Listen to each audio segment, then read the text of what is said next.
Hello बेटा जी, कैसे हैं आप? My name is Manoj Rana, welcome to EL academy. हम कर रहे हैं एक्सरसाइज 1.4 बेटा जी। अब यहाँ पर जो हमारा फर्स्ट क्वेश्चन है ये हमसे कह रहा है, without actually performing the long division state whether the following rational numbers will have a terminating decimal expansion और a non terminating repeating decimal expansion. तो हमने जो है वो बताना है या तो टर्मिनेटिंग या फिर नॉन टर्मिनेटिंग रिपीटिंग डेसिमल, क्योंकि यही दो पॉसिबिलिटीज होती है पी अपॉन क्यू फॉर्म में बेटा। तो अब जो सबसे पहला क्वेश्चन है यहाँ पर, जो हमारे पास 13 अपॉन में 3125 है, हमने जस्ट ये देखना है बेटा, इसका जो डिनोमिनेटर है उसके अगर हम प्राइम फैक्टराइजेशन करें तो सिर्फ 2 और 5 आना चाहिए। तो फैक्ट तो है सिर्फ इतना कि अगर सिर्फ 2 और 5 आएगा तो वो एक टर्मिनेटिंग डेसिमल एक्सपेंशन होगी, और अगर मान लो 2 और 5 के अलावा कुछ भी आ गया, कोई भी नंबर आ गया, तो समझ लो वो जो है वो एक non terminating repeating decimal expansion जो है वो देगा। तो इतना छोटा सा फैक्ट है, लेकिन बात ये इसे करेंगे कैसे। तो सबसे पहले जो है वो यहां पर लिख लेते हैं जो भी हमारा डिनोमिनेटर है। तो 3125 जो है वो हमारा डिनोमिनेटर है, इसकी हम प्राइम फैक्टराइजेशन करें तो सिंपल हमारे पास 5 इंटू 5 इंटू 5 इंटू 5। तो हमारे पास सिर्फ 5 जो है उसकी पावर हमारे को मिल गई, 5 की पावर 4 आ गई। 5 की पावर 4 आने का मतलब हो गया बेटा जी कि 2 की पावर 0 और 5 की पावर 4 है। तो ये जो है वो 2 इंटू एम, मतलब 2 to the power m, 5 to the power n form होनी चाहिए। और ये जो हमारे पास m और n है ये नॉन नेगेटिव होने चाहिए, यानी होल नंबर होने चाहिए। तो हम जो है वो यहां पर लिखेंगे 10 denominator of x can be expressed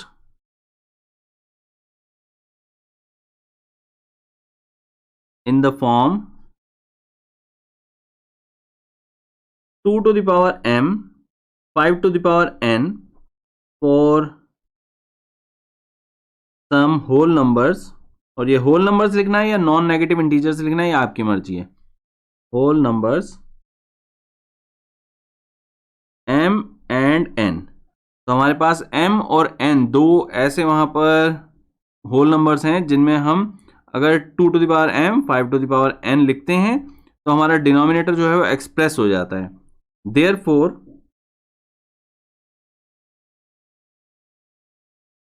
the given जो भी हमारे पास रैशनल नंबर है, given rational number will give a terminating decimal expansion, a terminating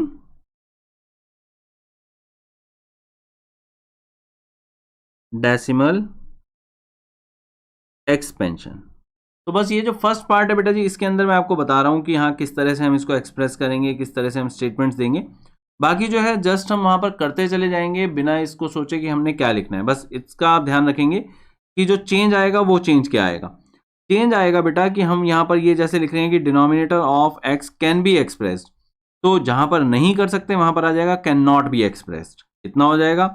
और उसके बाद जो है यहां पर हमारे पास चेंज आएगा कि given rational number will give a non terminating recurring decimal expansion. बस इतनी सी चीज है, यहां पर टर्मिनेटिंग डेसिमल एक्सपेंशन और वहां पर non terminating recurring decimal expansion. तो अब जो है वो बाकी करते हैं बिना स्टेटमेंट्स के। तो यहाँ पर जो है वो हमारे पास हम सेकंड पार्ट जो है वो देखते हैं। सेकंड पार्ट जो है वो हमारे को दे रहा है 17/8। तो सबसे पहले जो है वो 17/8 दे रहा है, तो हम जस्ट यहाँ पर, मैं ये कुछ भी नहीं कर रहा हूँ, जस्ट 8 जो है उसको चेक करते हैं। 8 हमारे पास है 2 इंटू 2 इंटू 2। तो इसका मतलब क्या हो गया हमारे पास यहाँ पर ये आ गया 2 टू द पावर 3, और जिसे हम एक्सप्रेस कर सकते हैं 2 to the power 3 multiplied by 5 to the power 0, इस फॉर्म में। थर्ड जो है, थर्ड क्या दे रहा है, ये हमारे को नीचे दे रहा है 455। तो थर्ड जो है ये हमारे को दे रहा है 455। 455 जो है इसका अगर सबसे पहला फैक्टर देखें तो 5 है, जो हमें देगा यहाँ पर 9 और 9 एंड 1। तो हमारे पास 91 आ गया। 91 जो है वो हमारे को 7 और 13 ये देगा। अब ये जो है इसको हम यहाँ पर एक्सप्रेस नहीं कर सकते, क्योंकि हमारे पास जो है 2 और 5 को छोड़कर बाकी नंबर्स भी आ गए हैं। तो ये जो है ये हम वहाँ पर लिखेंगे कैन नॉट बी एक्सप्रेस्ड, और उसके बाद जो है यहाँ पर लिख देंगे नॉन टर्मिनेटिंग रिकरिंग डेसिमल। तो बाकी सब कुछ सेम रहने वाला है हमारा। फोर्थ है हमारा 1600। तो 1600 के प्राइम फैक्टराइजेशन करते हैं जी। ये हमारे पास जो है ये आ जाएगा 2 into 2 into 2 into 2 into 2 into 2। मुझे कैसे पता? क्योंकि 16 जो है उसमें बेटा 2 टू 2 4 टाइम्स आता है, और जितनी जीरोज होती हैं हर एक जीरो में एक 2 फैक्टर होता है, और सेम लॉजिक के साथ में हर एक जीरो में एक 5 फैक्टर होता है। तो ये आ गया, इसका मतलब 2 to the power 6 multiplied by 5 to the power 2। तो एक्सप्रेस किया जा सकता है, मतलब टर्मिनेटिंग डेसिमल एक्सपेंशन होगा। ठीक है जी। 29/343। तो 343। अब यहाँ पर जो है ये होता है 7 इंटू 7 इंटू 7। मुझे कैसे पता? रट्टाफिकेशन है बेटा। 7 का क्यूब जो है वो 343 होता है। अगर आपको भी स्क्वायर्स और क्यूब्स पता है तो बहुत अच्छी बात है, अदरवाइज जो है वो लर्न करना हमेशा अच्छा होता है। लेकिन मेन चीज़ है कि ये जो है ये हमारे पास अब क्या आ जाएगा, ये एक्सप्रेस नहीं हो सकता, तो ये नॉन टर्मिनेटिंग रिकरिंग आ गया। ठीक है जी। उसके बाद 2 to the power 3 5 to the power 2, यहाँ पर 23 अपॉन में जो जैसे दिया हुआ है। अब इसमें तो मैं आपको क्या बताऊँ, ये तो ऑलरेडी जो है वो फैक्टर फॉर्म में ही है। और 7 जो है 7th के अंदर भी बेटा जी कोई बताने की ज़रूरत नहीं है, सीधी सी बात है, कोई ना कोई एक्स्ट्रा वहाँ पर हमारे पास फैक्टर होने के कारण इसको हम एक्सप्रेस नहीं कर सकते 2 to the power m 5 to the power n form में। तो ये नॉन टर्मिनेटिंग रिकरिंग होगा। हम कर रहे हैं एक्सरसाइज 1.4 और आ गए हैं क्वेश्चन नंबर 2 पे। ये कह रहा है write down the decimal expansions of those rational numbers in question number 1 above which have terminating decimal expansions. और अगर आपने मेरे साथ फर्स्ट क्वेश्चन किया है, मेरे साथ नहीं किया, अगर आपने वैसे भी किया है तो भी आप जानते होंगे। तो हम फर्स्ट पार्ट से शुरू करते हैं बेटा जी। फर्स्ट पार्ट जो है वो हमारे को दे रहा है 13/3125, और हमने क्योंकि इसकी पहले से जो हमारे पास प्राइम फैक्टराइजेशन है वो की हुई है, तो हम सीधा सीधा वहाँ पर लिख सकते हैं कि 13/5 टू द पावर 4। इसको सॉल्व करने का सबसे सही वे होता है कि जितनी हमारे पास 5 की पावर है उतनी ही 2 की पावर होनी चाहिए। तो हमारे पास जो है हम क्या करेंगे, 13/5 टू द पावर 4 को मल्टीप्लाई कर देंगे 2 to the power 4 2 to the power 4 से, मतलब न्यूमरेटर डिनोमिनेटर दोनों में हमने ये ले लेने। ये हमारे पास 16 है बेटा। तो 16 है, तो अगर मान लो 16 को हम 13 से मल्टीप्लाई करते हैं तो हमारे पास आता है 208। यहाँ पर सेम पावर है, तो हमारे पास ये जो है हम अगर लॉ ऑफ एक्सपोनेंट लगाएं तो 5 और 2 मल्टीप्लाई हो जाएगा, यानी 10 टू द पावर 4 आ जाएगा। 10 की जितनी भी पावर्स हमारे पास डिनोमिनेटर में होती हैं वो हमारे को देती क्या हैं, वो हमारे को जस्ट वहाँ पर सिंपल डेसिमल्स जो हैं वो दे देती हैं। तो अगर मान लो सिंपल हमारे पास डेसिमल्स जो हैं वो आ जाएंगे तो हमारे को 4 डेसिमल प्लेसेस लेने हैं बस, और कुछ भी नहीं है। तो 4 डेसिमल प्लेसेस का मतलब हमारे पास हो जाएगा बेटा जी 0.0208। तो ये हमारी डेसिमल एक्सपेंशन आ गई, और ये जो है यही वे हमारा सही वे माना जाता है बच्चे। अगर मान लो हम यहाँ पर इसको डिवाइड करने की कोशिश करें तो वो बहुत ही स्टूपिड वे हो जाएगा। तो अब जो हमारे पास इसका सेकंड पार्ट है, सेकंड पार्ट पे चलते हैं। सेकंड पार्ट हमें दे रहा है 17/8, और सेम वे में प्रोसीड करते हैं। हमारे पास 17/2 पावर 3 इस तरह से आ गई, और जो लॉजिक मैंने आपको बताया कि हमारे को 2 की और 5 की पावर इक्वल चाहिए, तो यहाँ पर हमारे पास 17/2 क्यूब जो है इसे हम मल्टीप्लाई कर देंगे 5 क्यूब अपॉन 5 क्यूब से। आगे अगर हम बढ़ें तो यहाँ पर हम देखते हैं कि हमारे पास 125 आ गया। अब 125 को 17 से मल्टीप्लाई करना इतना इजी तो नहीं है, तो हम यहाँ पर एक स्टेप ले लेते हैं एक्स्ट्रा, और यहाँ पर जो है वो हमारे पास 10 पावर 3 आ जाएगी। सेम लॉ ऑफ एक्सपोनेंट, 2 को 5 से मल्टीप्लाई कर दो अगर सेम पावर है तब। तो ये हमारे पास क्या आ जाएगा, 17 को 5 से मल्टीप्लाई करते हैं 85, 8 17 2 34 एंड 8 42 4, और ये हमारे पास आ गया 2125। नीचे हमारे पास जो है वो 1000 है, यानी हमारे को 3 डेसिमल प्लेसेस यहाँ पर मिल जाएंगे। तो 2.125 ये आ गया हमारे पास फाइनल आंसर। उसके बाद हमारे पास जिसमें टर्मिनेटिंग डेसिमल एक्सपेंशन आई थी वो है हमारा फोर्थ पार्ट। फोर्थ पार्ट में है बेटा जी 15/1600। और 1600 जो है उसके प्राइम फैक्टराइजेशन जब हमने किए थे तो हमारे पास 2⁶, 5⁻² आई थी। जिन बच्चों को मतलब जिन्होंने मेरे साथ नहीं किया उन्हें मैं फास्ट बता देता हूँ कैसे। सिंपल बेटा, 16 है तो 2⁴ होगी, और जितनी भी जीरो होती हैं उनमें एक 2 और एक 5 होता है। तो 2 जीरो हैं तो 2 2 और 2 5 हो गए, तो हमारे पास 2 हो गए टोटल 6 और 5 हो गए 2। अब यहाँ पर हम क्या करेंगे, यहाँ पर हमने फिर से वही लॉजिक सेम है कि हमें 2 और 5 की इक्वल पावर चाहिए। तो इक्वल पावर कब मिलेंगी, जब हमारे पास 5 की 4 एक्स्ट्रा पावर हमारे पास हो। तो हम 5 की पावर 4 से यहाँ पर मल्टीप्लाई कर देते हैं। अब यहाँ पर जो हमारे पास आएगा वो क्या है जी, ऊपर हमारे पास 15 है और 5⁴ अगर हम करते हैं तो ये हमारे पास 3125 होता है।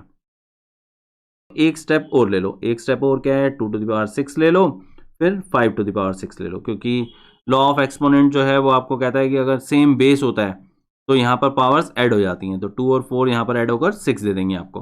तो ये आपकी मर्जी है बेटा, एक स्टेप में सीधा 10⁶ लिख रहे हो या यहाँ पर इस तरह से कर रहे हो। अब मल्टीप्लाई करते हैं जी।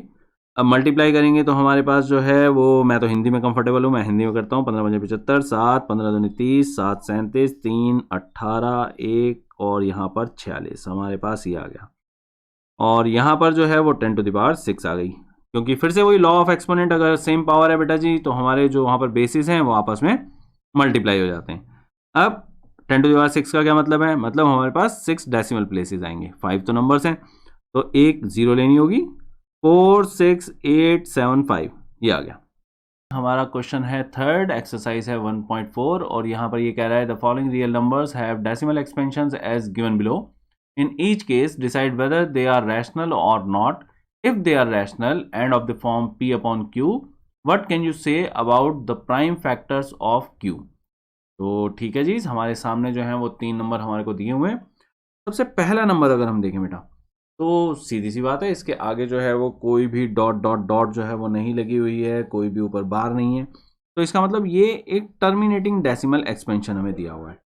टर्मिनेटिंग डेसिमल एक्सपेंशन जो है उनमें तो कोई प्रॉब्लम होती ही नहीं हमारे को समझने में, वो हमेशा जो है वो रैशनल होते हैं।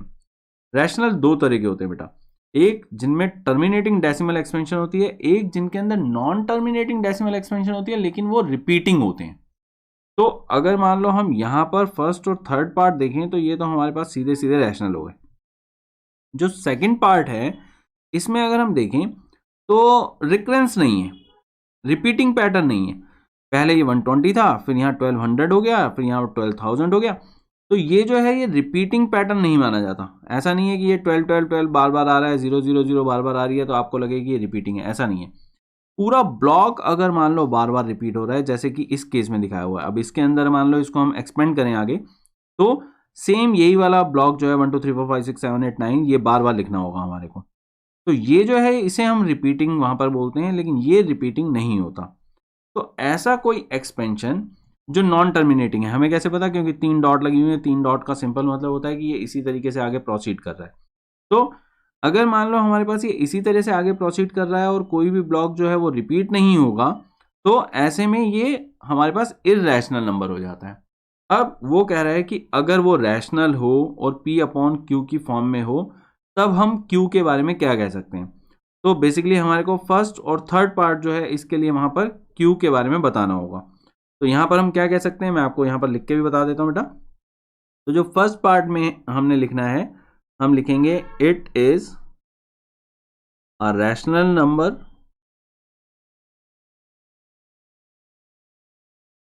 That is of the form P upon Q where, अब यहां पर जो है वो हमने प्राइम फैक्टराइजेशन बताना है। Prime factorization of Q is of the form, क्योंकि ये टर्मिनेटिंग है तो हमेशा ये जो है ये होगा 2⁻m 5⁻n फॉर्म में फॉर 2 नॉन नेगेटिव इंटीजर्स